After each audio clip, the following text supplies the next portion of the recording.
Great. So for those of you, obviously we are all here today to talk about Arlington Open Studios 2020, here to answer any questions for you guys about anything. I'm Aneleise Ruggles, I'm ACA's Communications Director, and I also have Pam Shanley, the Arlington Open Studios Director, as well as the ACA's Operations Manager. So we're excited to just be here and chat with you guys about this new format for Open Studios this year. So Pam, if you want to take it away with some info about the first.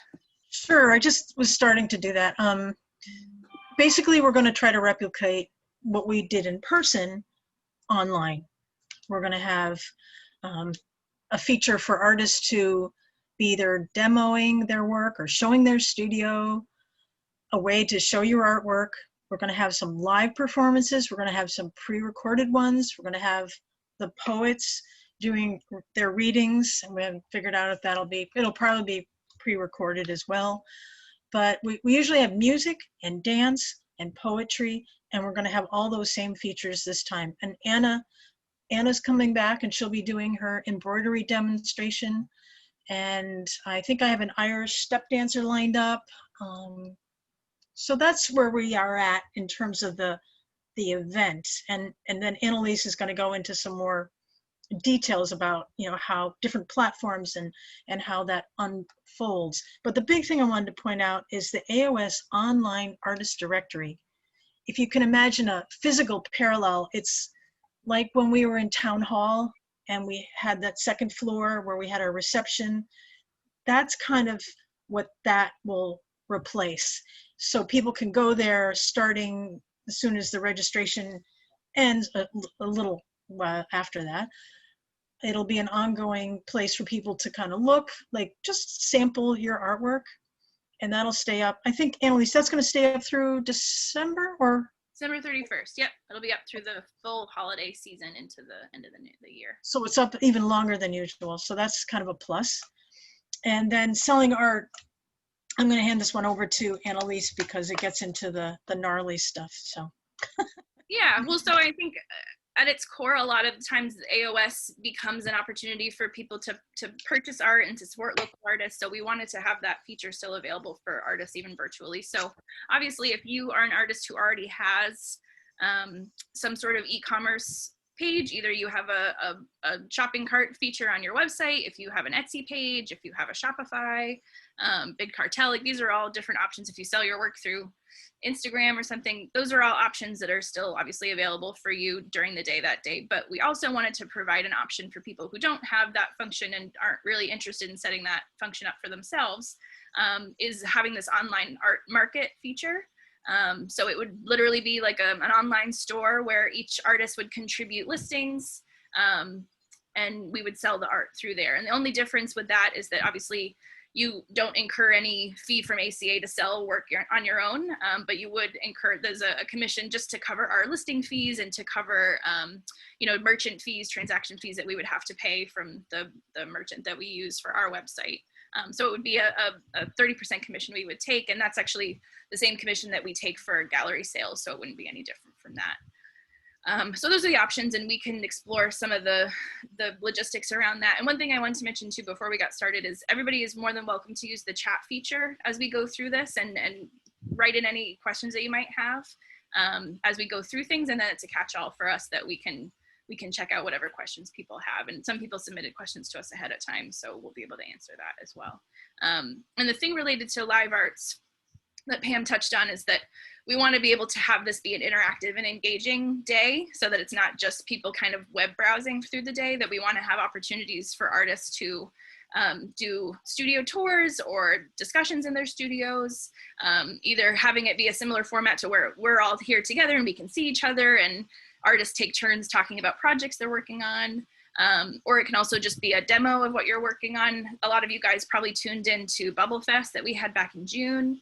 And we had some visual artists do some great artist demos. It was pre-recorded and live, actually, we had both, where people could just kind of demonstrate what they're working on and give people a little behind the scenes peek into some of the stuff that they're working on that day. So those are kind of the key elements, and we'll dive a bit more into some of the logistics of that. But I don't know if Pam, if you want to go over some of the dates that we have. You mean for Anna, some of our info dates with Anna? Yeah. So I Okay. just turned the slide. So those are all the things that, Thank you. that That's we, very helpful. Oh, we already have questions. Okay, we're going to hold on to your hat for that. So the registration for Open Studios is coming up. It's September 8th. And then the first check-in we'll be getting back to people will be September 15th. And I know people always roll in late, so we kind of built that in.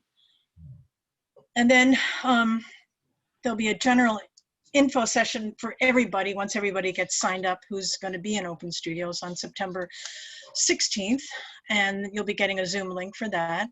On September 24th is the beginning of 3 workshops by Anna Coons, who's a really wonderful person, and she did Jamaica Plains Open Studios, and she came up with these wonderful marketing tools. And the first one is selling your artwork, and another is maintaining your branding online. And then the third is how to successfully do an in-studio event, like how do you do the lighting, how do you frame yourself, all those fun things that you don't think matter until you actually start trying to do it. And then you realize all the problems associated with it. So we have these 3 info sessions, which are a part of your registration fee. And they will be recorded in case you can't make any one of those dates. But it'll only be for a limited time because this is the intellectual property of Anna. So it'll only be for a time, but you'll be able to certainly have enough time to look at it. And then by October 1st, and this is Anelise's stick, she has an extensive marketing toolkit that she will share with everybody, very similar to what we've done in years past, except this year it'll have a new twist and it'll have some more features. And the thing that was initially confusing was the online directory is just kind of a preview for people to see your work. And the marketplace is where the selling actually happens. And in order for us to know what, if you sell on our website, the inventory form, that's where it starts to hit the road. In other words, the inventory form after you've registered will be sent to you. And then there you can list all your work that ACA will be selling if you choose to go with us. And then that'll include all the mailing fees, and Aneleise is going to speak to this, but whether your work is framed or unframed and the fee structure and all that sort of thing. So she can talk to that a little bit more. Annie, I'm going to turn it over to you. Great. Yeah. So the inventory form, again, is not something that you'll be asked to complete unless you check on the application form. There's a question that says, would you like to sell through ACA in the online market? And if you say yes, then you'll get an email from me after the registration deadline, after that September 8th date, with instructions on how to fill out that inventory form. And I can answer some questions about that later, but we'll just keep kind of jumping through the slides just so we get through that info. If it'll load.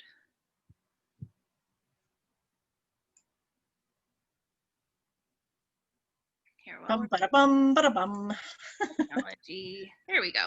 Okay, so this slide, I just wanted to, we put this together just because it's hard to it's kind of hard to visualize what this event looks like, because it's going to be so different than the last 21 years of doing this event. So we wanted to kind of present a general snapshot of what this event will look like this year. So obviously the benefit of participating in AOS at any given time is that you are being promoted through ACA's network, through our channels, and through our distribution list, through our contacts. And this has an added benefit of all being on this virtual platform. So there's direct links that'll jump people right to your websites, to your social media platforms, however you like to engage with the public, as we'll have that network available to you. A lot of this can also happen on social media, and we will actively be posting on social media. I do know, however, that some people don't engage in social media, and that's totally fine, which is why we wanted to have a few different options. But that is a predominant one, and part of that marketing toolkit will include some social media friendly image templates, so you can post those images directly onto your own accounts. It'll also include some caption info and tags and that kind of stuff, so we'll have all of that available for you. Obviously the selling art online component, we're going to work very hard to have everything listed that people want to have listed for sale if they want it for sale. But also we're more than happy to amplify each of your own e-commerce sites. So the direct links that people will have to check out your work will be embedded in that artist directory if needed. And then the other component of this that we feel really strongly about, of course, is the engagement factor and showing people a glimpse into the behind the scenes lives of artists. And I think that's a really fun component of Open Studios in a lot of different iterations, is that people are able to see the people behind the work that's being made and make it really personal and have that connection. I know artists who have participated in Open Studios before that have sold work kind of right off of their demo because they were working on something and it became such a personal experience for that buyer to actually see that work being created. So we want to have opportunities, and we also want to cater to everybody's comfort level. So not everybody really feels comfortable with doing a live stream of them painting or of weaving or whatever it is that they're working on. So pre-recorded is okay too. It doesn't also have to be video. If you prefer it to be just snapshots of things, that's okay. We want to meet you guys where you're comfortable, and we're going to be working all through the fall with participants to find out kind of what works well for them. And we've also been exploring a few formats of how to do more engaging events where there's participants attending something together. So if it's a Zoom chat where there's one artist giving a talk. We've been talking with a few artists who have used Booth Central. I don't know if anybody's familiar with that platform, but it essentially gives each artist their own booth, a virtual booth. And the downside to it is that you have to sort of attend to that booth all day. But the upside is that visitors can come and go and can engage with you throughout the day. They can come in and see what you're working on, and you have some sort of stream going. So some artists like that idea and some don't. So we just want to have a variety of options without getting too broad in all the different things that we're covering. So we're still exploring ideas, but we'll have lots of different options. And in the application that you guys all fill out, it'll ask, there's questions regarding if you are comfortable with a pre-recorded studio tour, a pre-recorded demo, a live discussion, a live studio tour. And then from there, Pam and I will be able to reach out to artists individually to say, hey, like, let's put something on the schedule. And that's the other beauty of this, is that we're going to be able to actually publish and publicize a schedule for the full day. So people know that Nancy Gray is doing a pre-recorded demo at noon on the 14th, and people will be able to click on the link directly and they'll be able to go find Nancy and see what she's created that day. So Annie, before you go further, so this is why Aneleise and I are partnered, because I am as lost and bewildered as you all are, and Aneleise has all the answers. She's like the guru. So as you're talking, could you visually kind of walk through, when you say artist directory, is it going to be like a little tile? Like, let's say I'm looking for Lori B. Yeah. Where can I find Lori B? I go to the artist directory, and then what happens? So what we'll have is, I mean, it sort of acts like any directory that you guys are familiar with on websites, where there will be a grid on a web page. And forgive me that I don't have it already built out, but obviously we have to have the artist first to do that. But it'll be a grid of images tiled so that you'll see everybody with sort of a thumbnail and a name. And if someone were to click on, if they're looking for Lori and they go to B and they see her there, they would click on Lori and it would open up Lori's page. And in Lori's page would be a gallery of images that she's submitted to me. She can have up to 15 available for display on the website. You can also have direct links to your website, to your Etsy page. There could be an artist bio or artist description if there's some sort of statement that you'd like to have. And those are kind of the things that we've asked people to submit in the application.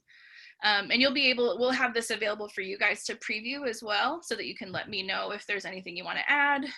The way the application will work as well is you'll be uploading images in your application, but you'll also have we had to limit it to 10 because of the memory that the form that you're going to be filling out can hold.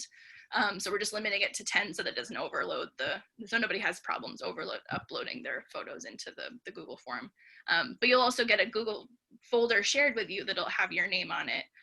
So Kimberly, for instance, if you upload your 10 images, but in between September 8th and November 14th, you have 5 new baskets that you've created, you'll have a folder that you can upload new images of those new baskets, so that everything that's on your directory listing is current and up to date as you want it to be. So I don't know if that helped me. I hope it helped others. So you'll have the AOS directory, which will have like, we're going to have a dance performance at this time, and Nancy Gray is going to be doing a demo at this time, and some of them will be recorded and some of them will be live streamed, correct? Yeah, so we'll have information if any of the artists that are participating in AOS do decide that they want to do something pre-record or something that they want to have on the schedule. We can absolutely have a link that says, hey, Nancy's going to be doing this at noon if you're around and you want to check it out. Yeah, there's ways that we can build these out to be as robust and engaging for people as they But if you're not that adventurous, you'll have this tile and you can put all the information you want about your artwork and what's her sale and all that, everything about you and all that happy stuff. So yeah, at the minimum, it would be a thumbnail with an image of your work on it, and then when people clicked on that thumbnail, it would be a window with up to 15 images and a link to your website if you want it. great. You guys can. There's varying degrees of how you guys can get involved in that, and we wanted to give everybody opportunities for that. Okay, so I'm gonna let Pam, if this will do this thing. What are we doing? What are we doing? I'm just gonna let Pam talk about how do I register. Okay, well, you upload 10 images, as Aneleise said, and you provide information about like the components that you're interested in creating and attending, and then you pay the fee. But this year it won't be juried, which is great. It means there's no limit on how many artists can participate in open studios this year, which is always, since we're in a different space, that's always been an issue, but this year it won't be. So that's another silver lining to this online world. Yeah, great. Okay, so we're gonna move on to questions, and I know we already have a bunch so I'm gonna stop sharing my screen so that Okay, and I'm gonna start reading the chat so Annie can focus on answering. Just gotta move that over. If I were to host a live studio tour, would it be interactive so I could chat with guests and my process? We have there's one more before that actually. Really? That's all I got on mine. Oh. Anyway, go ahead and do yours first then. So Lori asked, if we do not have online sales, can folks just contact us for cash and check purchases? If you have, yes, if you have your contact info available on your website, or if you're comfortable with us sharing your contact info on your artist directory page, then sure. But we wouldn't be, I guess, I don't know if I'm saying this right, but there is an opportunity to have people to have them contact you if they want to purchase something directly from you. Yes. But you'd have to have that information available for people to see. We won't provide it. If somebody reaches out to us and says, can I contact Lori to buy this painting from her? We would reach out to you, but we can't give them your email or your phone number without your consent. So we just need to know that you're okay with that. And if you are, then we can do that.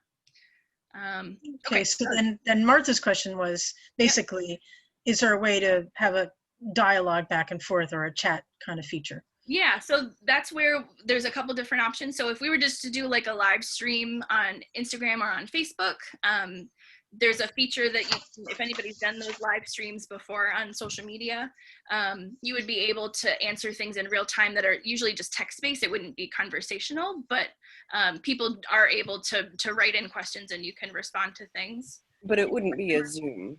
Say that again? It wouldn't be a Zoom meeting that people would drop into? Well, so that's the other option. So we have social media as an option, and then we have something more similar to this where you can actually see the attendees visually and can engage with them like we're doing right now. So there's a couple different options for that. That would be my preference, but it's not up to me. Yeah, no, we're offering both as options for people. Okay, good. Yeah. Good, sounds great. League of New Hampshire Craftsmen had their annual event, Sunapee Fair, online this year, and they did have that as an option. Yeah, we think it's kind of nice to have this as an option as well. It's, social media has its advantages because you're already connected to a bunch of people and people get notifications as soon as you're online. And so there's not a whole lot of trying to get links out to people, but I think this is actually a really nice format to be able to actually see people and have conversations and have people ask questions that you can have, talk to people rather than just typing in to answer questions about stuff. As far as being connected to people on social media, I would be much more comfortable with a format where people can come if they have the link, but everybody I know can't come can't be watching me. That would make me really nervous. Sure. Which is why I think we like to, and also there's sort of an anonymity to the social media thing where who knows who's watching. Whereas Yeah, right. we know who's in attendance here and we can see everybody, and Yeah, and exactly. it's much more, there's a more of a personal connection that's being made here. So I agree. And that's why we want to have, it's more so, there's not a one or the other question. It's more so determining what the alternative is. If Zoom is the best option, or if that Booth Central that I talked to you guys about, there's a couple of different options like that we want to explore, but we do want to have this as one of the formats. So, and we're going to work with each artist on that. The next question was from Dan, and it's, will the September 16th info session be recorded? And I can say, yes, it will. So. Yeah. Yeah. That was easy. We like to do these recordings, and everybody seems okay with it, and it just makes it easier because then people who aren't able to attend something still have the benefit of access. That's one of the upsides to this new world we're all living in, is at least there's a bit more flexibility to. The next question is multi-parted, but anyway, if an artist has a pre-recorded demo or tour, shouldn't that be available all day? So audience members who are interested in going to live demos at noon or 3 or 4 or whatever can watch the pre-recorded material at 2 or 3, otherwise at their leisure. Yes. That's question 1.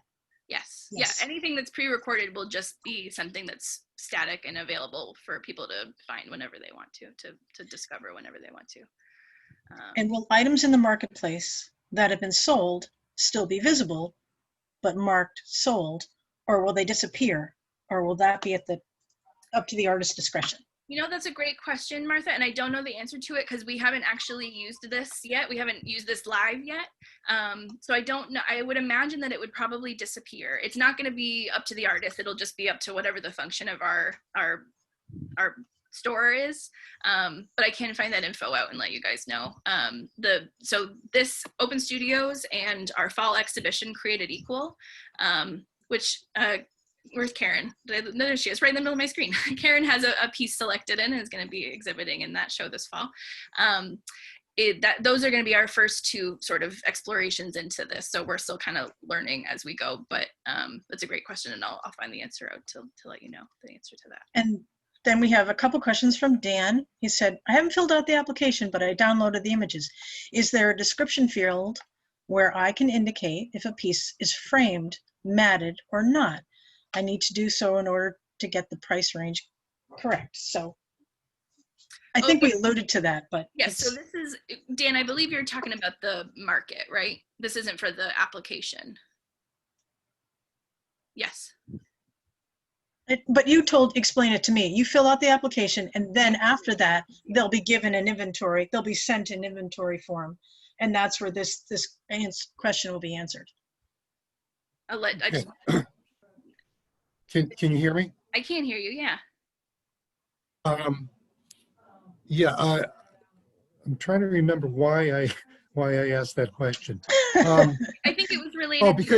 Because I was just wondering if in the description of the piece, the title, the price, mm-hmm. if there's also going to be space for you to indicate if it's matted or framed or whatever, because I'll have a mix of presentations, and obviously the price range is going to be pretty varied. So I would want there to be some logic as to why something is 200 versus 600. Right. Yes. That's a great question. Yes. So we will have, so this is not during the application. This is during, if you decide that you're going to sell something with us online in the market, you'll have an inventory form from us. And in that inventory form, yes, there will be a question on that form that asks you, is this piece framed? Is this piece unframed? And obviously there'll be other criteria for artists who don't fit within the framed or unframed categories, if there's something that's more like sculptural, and there's questions about dimensions and stuff too. So and should we be prepared to put in dimensions? Yes.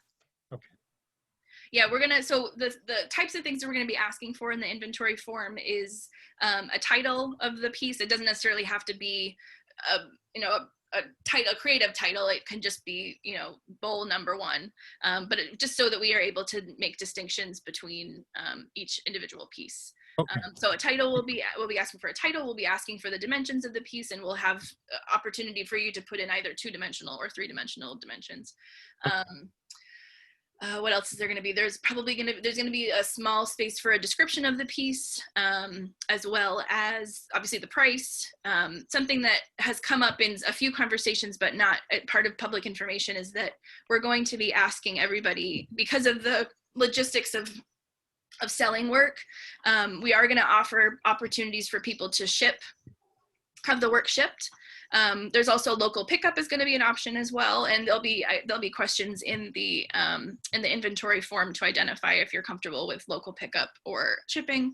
And we ask that you actually factor shipping into the cost of each item, because it will be too difficult to ask every artist to weigh and measure both their work and the packaging that they may or may not use for each of those pieces to ship it, to then factor in what that postage calculation would be. So we're just asking artists to make sort of estimates on their own behalf of what it may cost to ship that big framed piece versus these small prints, and make those pricing variations based on that.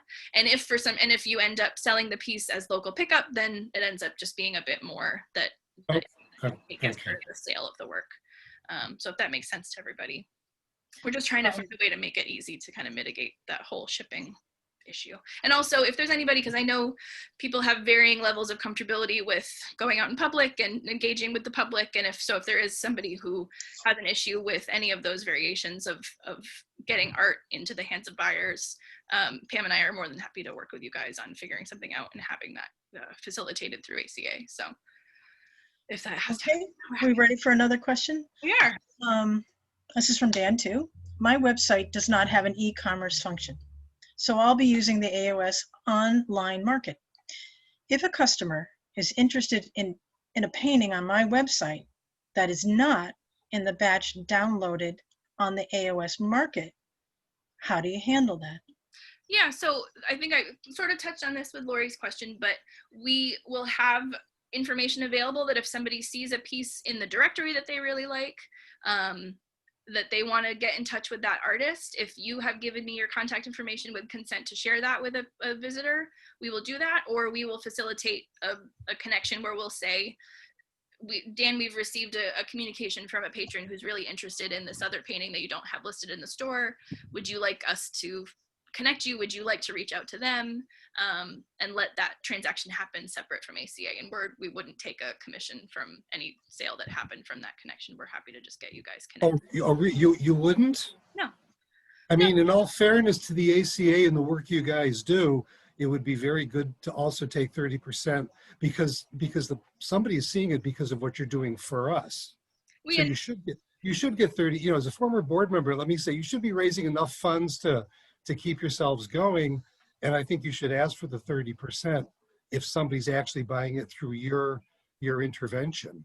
Well, and we indirect as it might be. Yes, we understood that, and we actually had a conversation about that, and we decided, for sake of accessibility within the organization, we felt strongly that we didn't feel as comfortable, given the current climate that artists are under, with cancellations and modifications to their income. We wanted to have that be an option. Yeah, so, I mean, you can argue on both sides, but I think you deserve the 30% commission. Well, we're not going to turn anything away if it's in your heart to do it beyond. Okay. Good. All right. I figured you wouldn't. We won't turn it away. We'll take it. I figured you wouldn't. Yeah.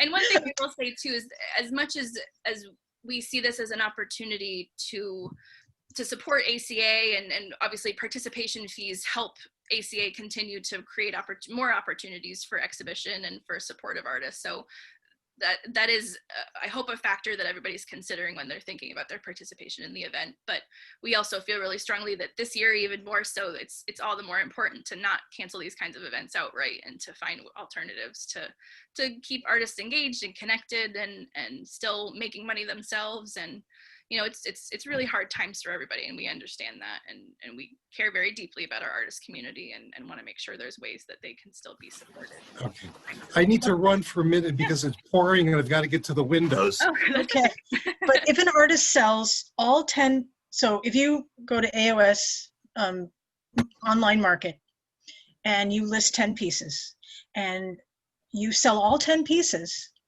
that's awesome. That's great.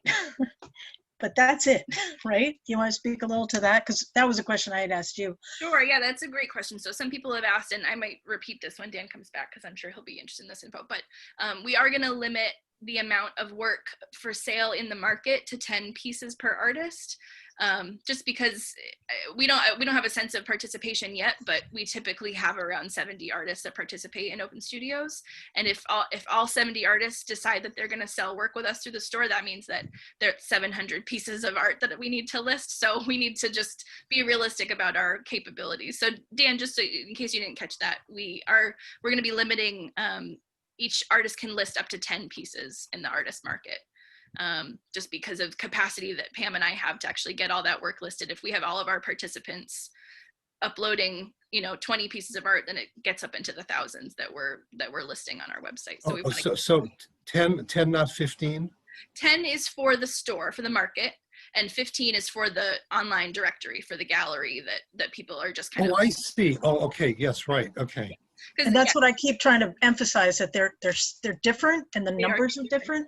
Yeah. So I'm just going to keep repeating it. To clarify, the format of the market is that it won't be everybody won't have their own individual shop page. It'll be one big store of all the different artwork available for sale. That's just kind of how that functions in the store that we have available to us through our website. So it's like a gigantic gallery. Exactly. Yeah.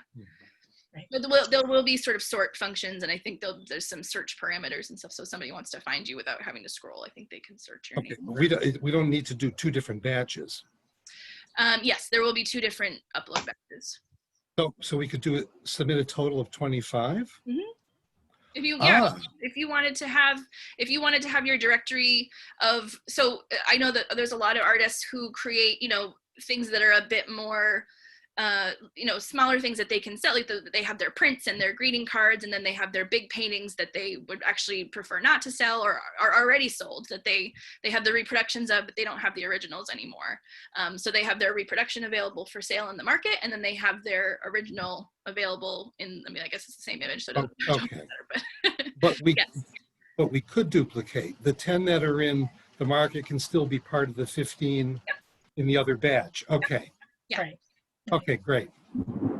And the final question, if we don't get disconnected with the lightning, is if I submit an artist statement, is a resume also necessary? Could I submit a text that combines both? Yeah, that's a great question. So I think in the application, the artist statement is a required piece of the application, because we will have that statement available for people to see in your directory listing. The resume is not a requirement. It's available if you'd like to submit it to us. We just like to have it sometimes if people are asking about exhibition experience or anything like that. But the resume is not a requirement. You could, I guess, if you wanted to consolidate it all down into one document and upload it, you can do that. But we definitely want everybody to submit some sort of artist statement, whether that's a general artist statement, whether if that's a statement around your participation in open studios this year, or if it's something specific to this new body of work that you're trying to exhibit. There's a lot of different variations that we're happy to accept with the artist statement. I think hopefully that answers that question. Okay, and we have another question. Now this is from a performing teaching artist. Is it possible to sell a paid class or demo inside of the event, or just show open to all inside the event, and then promote and hope that people would visit our website and perhaps buy passes for classes that we would usually have ongoing and listed in general on our website? Yeah, so let's chat about that, because I think there's a way that we could sell class passes for you through the market.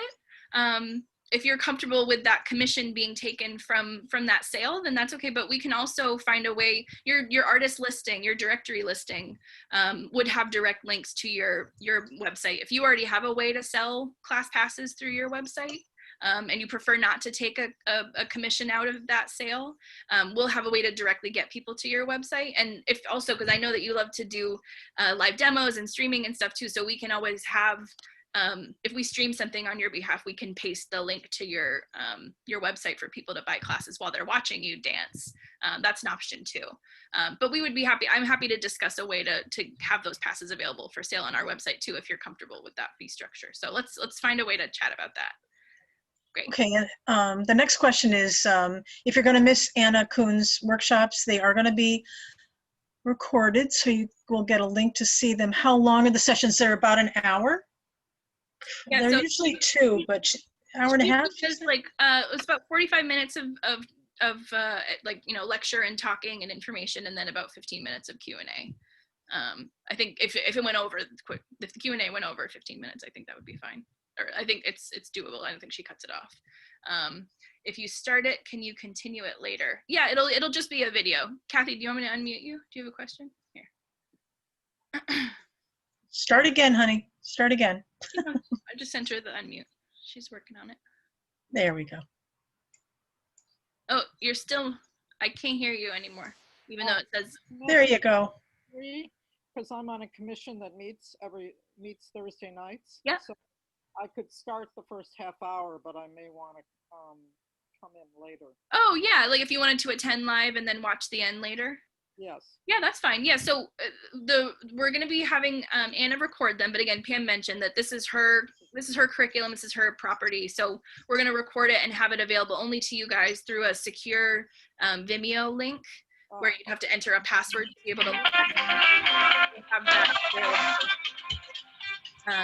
until November 14th. Basically, it'll come down. Like basically, Okay. Once the event happens, it'll come down. And I have one other question, just because I had to run out to my car. Yeah. What did you say about sold items on the marketplace and being marked sold? Oh yeah, so Martha had a question about whether or not once something sells, if it's identified as being sold or if it just goes away. And I don't know the answer to that, so I'm gonna do some experimenting on our store site and see how that works, and I'll report back. So I'm happy to send that. I can just send a follow-up email to everybody who's attended today to answer that question for people if they want.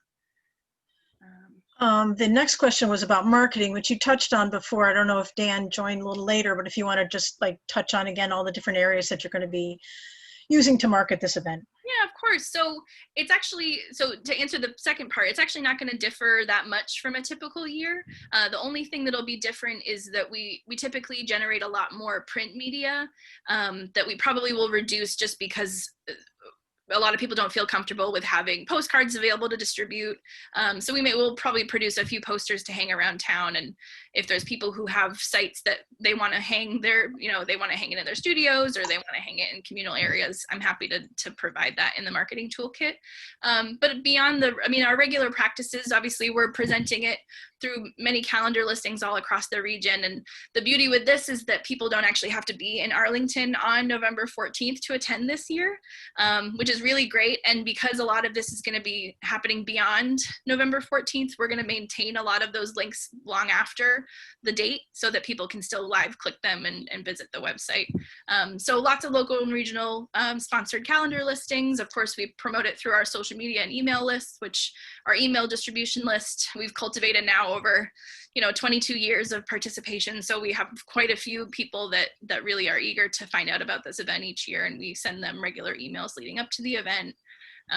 We also generally put press releases in all of our local newspapers, and they create those digitally and physically, but primarily digitally, so people can click those links. And we do ask that artists have an active role in helping us with marketing. So in that marketing toolkit, you'll receive not only images and templates, but you'll also receive some language. If you don't feel comfortable generating your own language about how to present this event this year, we'll provide it for you. And it's just kind of a paste and send kind of a thing that you can send out to your email lists, and then also post to your social media accounts if you have those available to you. Yeah, and we also always promote through, our local Chamber of Commerce and our local Commission on Arts and Culture. They're always very active in helping us amplify these kinds of events because they feel very strongly about having independent artists be supported and local commerce. And I actually had a member of town planning inquire about how we're doing it this year because they want to look into it for local merchants as well. So we're as artists always do, we're creating the framework for everybody else to kind of follow, which I think is great. So I hope that answers your question, Dan. And I'm happy to also, we're also open because this is a virtual event this year. I think it opens the accessibility to a much broader audience, which is really exciting to us, as much as it stinks to not have that personal engagement and interaction that we usually have at this event. We're hoping that we can sort of supplement that with a lot of new visitors that hopefully not a lot of people have engaged with before. So, Well, that's all the questions we have in the chat field. If there's anybody wants to jump in yeah, live I can a minute before we get shut down. Yeah. So I guess in closing, so we obviously we have a couple more weeks until the deadline for registration. The form is on our website. I also why don't I put this in here too, in case anybody hasn't visited our website yet. We have documentation of all of this that we've gone over today is located in a printout document on our website. Just make sure I type that right before I go send it to everybody. So in the chat, I just sent you the website direct link to our Open Studios page. So that has everything on there. That has registration for the event itself. It also has information about the education sessions with Anna Kuhn, which we're so excited about and so glad that this can be an element of your registration fee this year, is this exclusive access, because she really is dynamite, and she's an artist herself. She's an artist consultant, and she does these kinds of workshops regularly, and we're hoping to actually get her in the fold for some other professional development for artists, because she has quite an arsenal of knowledge for these kinds of things in a post-COVID world. Yeah, Kathy, go ahead. Yeah, just one other question. Do you have any way of assisting artists with recording studio tours and demos? Yeah, I'd be happy to talk with people about how to do that. We can either set up a Zoom session to talk about it. It's of course hard because I'd love to just come and help you guys all, but obviously the COVID restrictions makes that difficult. What but I'm to buy you recommend if we have to buy something to assist ourselves? Oh yeah, I don't want anybody to feel like they have to go all out. Anna actually has some ideas around really professional setups if you want to get like the right lighting for yourself. But a lot of this documentation can be done on a smartphone with even just like a really basic tripod that you can hook it up to so that it doesn't move or knock around. Videos. So okay, well, it'd be Yeah. good if we have a session where we. And we'll be going into more detail about that, because I'm sure everybody wants to hear more about that and to think more about that. Yeah, Anna will have some tips for that, and then I'm happy to talk with people one-on-one as well. So there's a lot of silver linings to this online Open Studios, and it'll dovetail into when we finally get to go back to in person. There's a lot of advantages that we'll probably carry into that live structure again in the future. So this is just an experimentation and learning new things. All year has been. Yes, I know, exactly. I know. As if everybody hasn't if that's just the name of the game these days. But I appreciate everybody being so willing to try it out and be our guinea pigs of Open Studios virtual edition. I think it's going to be a really fun experience, a very diverse experience for sure in terms of the range of stuff that people are able to get out of it. And I'm also really open. Obviously, Pam and I are not precious about any of this because we have to be flexible and we have to kind of adapt to the changing climate that we're in right now. So if anybody catches wind of another Open Studios event that is doing a particular thing really well and they want to try it out, we're open to considering it for this year. So I think once we get to September, we'll have everything kind of ironed out in terms of the resources that we'll have available for artists to participate and do those live events throughout the day, because I think that's going to be the really, really fun part of this, because that's the fun part of regular Open Studios, right, is getting to chat with visitors. At least we won't be outside and having to worry about rains. Exactly.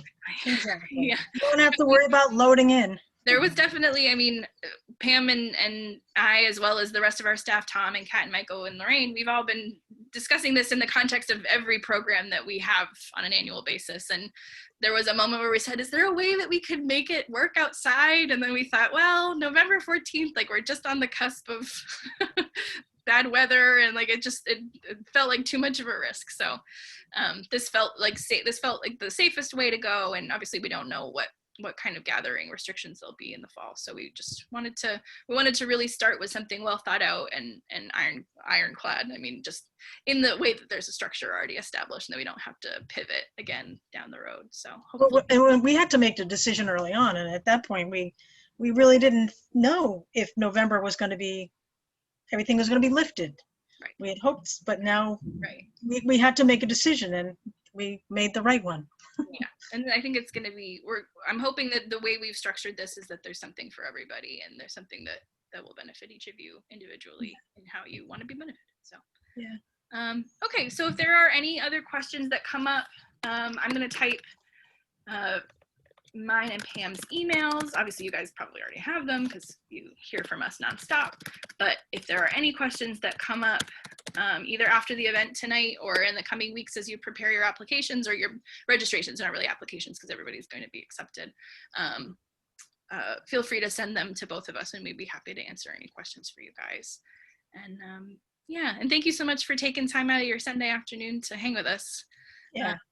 I actually am up in New Hampshire right now, so I just had the storm up here and I see lightning in the background of a few of your windows, so I think it's left me and hit you guys, which is fun to just see the progression. It's great. It's real fun.